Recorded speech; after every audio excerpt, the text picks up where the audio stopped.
Bom dia, são 8 horas e 15 minutos, quarta-feira, 4 de março de 2015. Essa é a TV Senado, eu sou André Ricardo e você assiste agora ao Senado em Dia.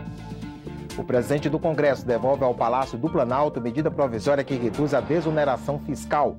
Plenário aprova impedimento para a fusão de partidos recém-criados.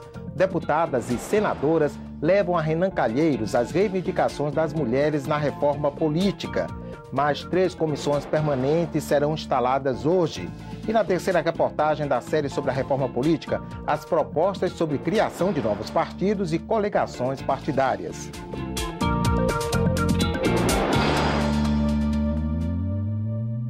O presidente do Congresso, Renan Calheiros, devolveu à presidência da República a medida provisória que reduz a desoneração de 56 segmentos da economia. Na prática, a MP aumenta os impostos para essas empresas. O repórter Tiago Tiburcio explica. Senadora Rose, senador Garibaldi. A decisão foi comunicada oficialmente em plenário. Devolvo a medida provisória 669 de 2015 à presidência da República. Editada na última sexta-feira, a medida provisória devolvida aumenta contribuições previdenciárias de setores como a construção civil, a tecnologia da informação e o hoteleiro. O aumento nas alíquotas varia de 1,5% a 2,5% cobrados sobre a receita bruta das empresas. O texto também altera regras de tributação para os Jogos Olímpicos e Paralímpicos de 2016.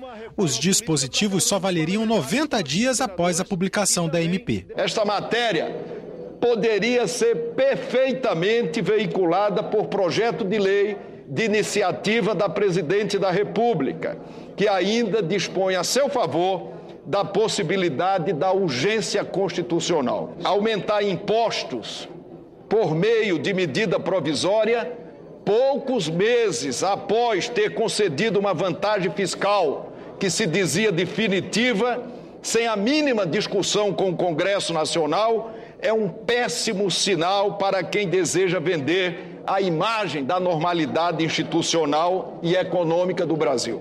Renan Calheiros também disse que lamentava não ter feito o mesmo com as 2 medidas provisórias que alteram o acesso a direitos trabalhistas e previdenciários, como o seguro-desemprego e o auxílio-saúde.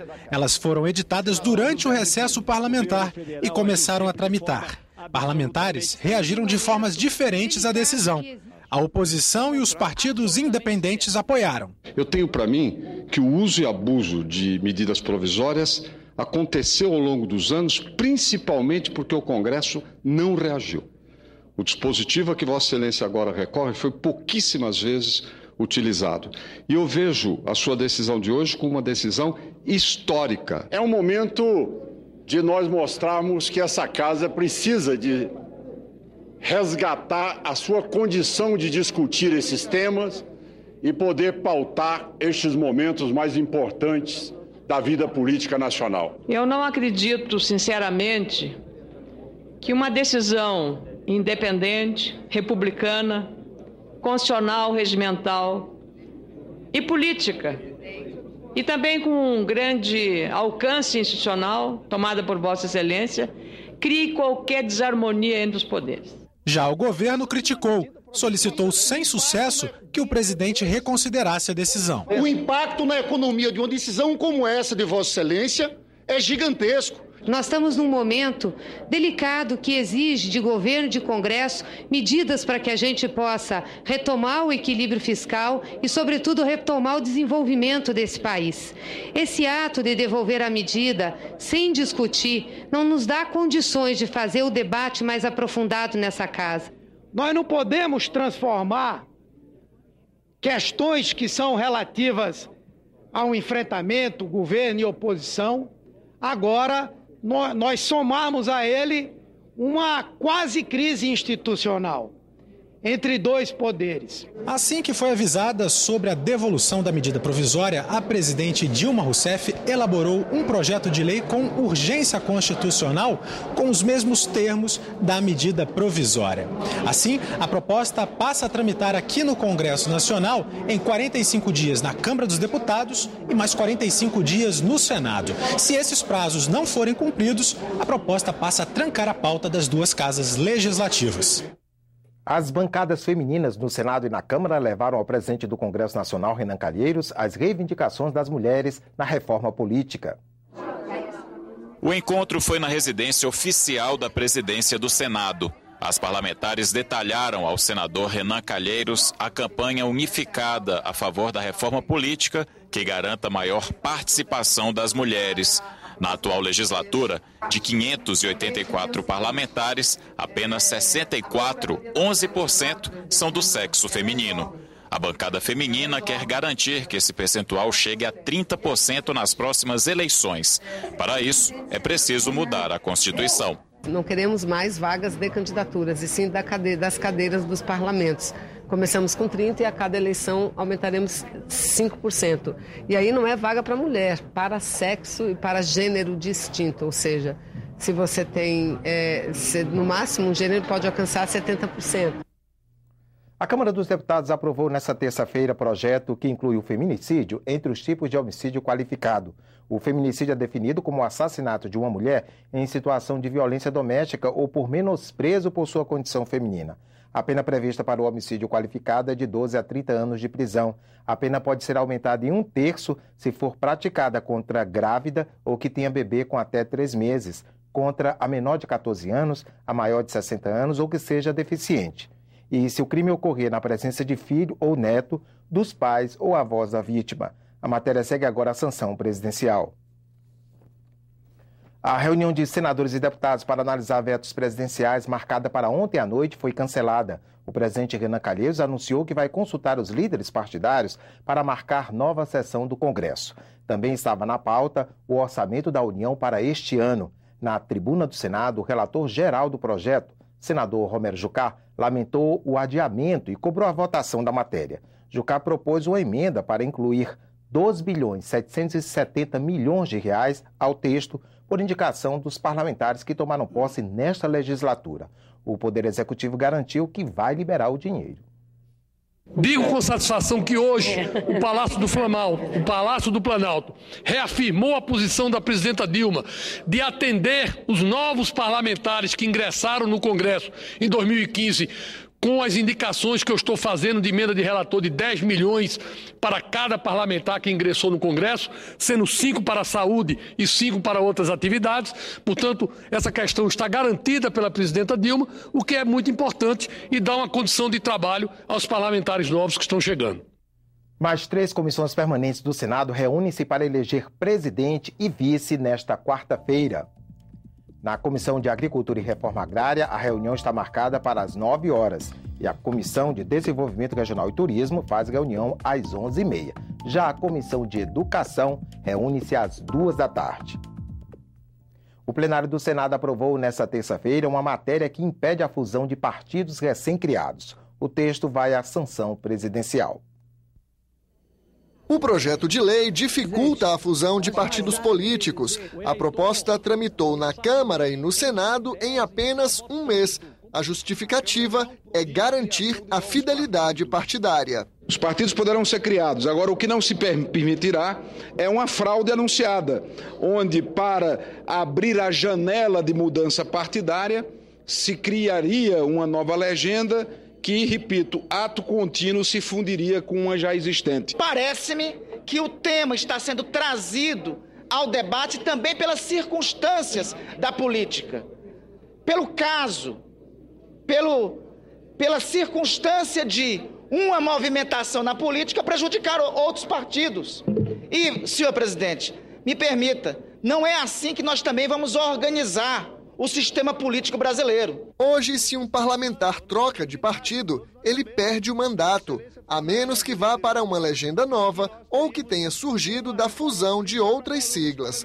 O projeto aprovado nesta terça-feira só permite a junção de partidos que tenham sido criados há pelo menos 5 anos. O que nós estamos querendo dar um basta, senhor presidente, aqui é a esse interesse escuso de se fazer um partido, de desmoralizar partidos políticos que tiveram legitimamente os seus membros eleitos para fazer uma transposição temporária para um partido qualquer e, na sequência, fazer uma fusão. A medida atinge diretamente 5 partidos: Solidariedade, PROS, PEN, PPL e PSD. O que parece, nesse momento, a urgência específica sobre esse caso é que interesses estão se sobressaindo sobre uma regra que já faz parte da última reforma política que essa casa analisou. Em votação, as senadoras e senadores que o aprovam permaneçam como se encontram.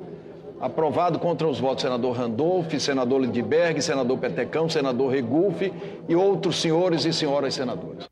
E na terceira reportagem da série sobre a reforma política, vamos conhecer propostas que dificultam a criação de novos partidos e que acabam com as coligações partidárias nas eleições proporcionais. O advogado Fausto Pinato recebeu 22 mil votos na eleição para deputado federal em São Paulo. Ficou atrás de 20 candidatos de outros partidos, mas acabou sendo eleito. Ele garantiu a vaga graças ao desempenho de um colega da coligação, o deputado Celso Russomano, que obteve mais de 1,5 milhão de votos e puxou para a Câmara mais 4 candidatos da legenda. Na proposta que representa a vontade do eleitor, os parlamentares seriam eleitos pelo voto majoritário e, dessa forma, as cadeiras passariam a ser dos candidatos mais votados individualmente.